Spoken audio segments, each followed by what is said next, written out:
তো আজকে আমি দেখাবো যে বাঙালি চাইলে কি না পারে। মানে নর্মালি আমরা বিরিয়ানি যখন অর্ডার করি তখন বিরিয়ানিটা আসে হয় প্যাকেটে না হলে কন্টেনারে।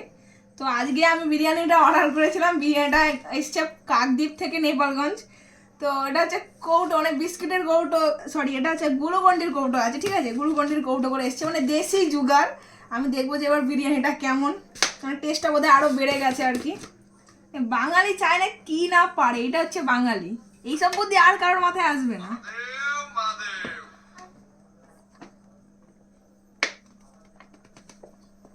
কিন্তু অনেকটা বিরিয়ানি ধরেছে, এটা জানি না। আমি যদি মানে যদি এটা আমার একটা রিলেটিভ পাঠিয়েছে, আমি যদি অর্ডার করতাম এটার কত দাম হতে পারে তোমরা আমাকে একটু কমেন্টে জানিও।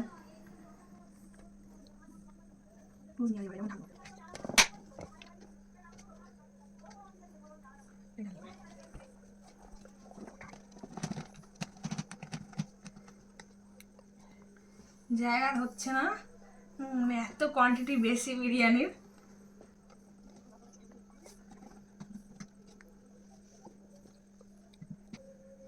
তো দেখো এই হচ্ছে বিরিয়ানির কোয়ান্টিটি, ঠিক আছে। আমি জাস্ট একটু টেস্ট করে বলি কেমন খেতে।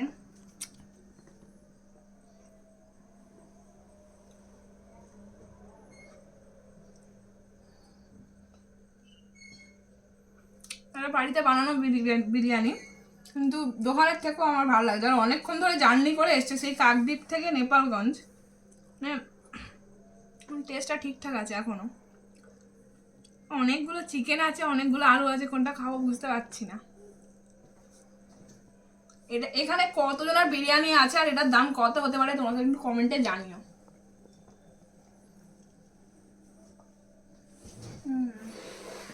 চলো টাটা।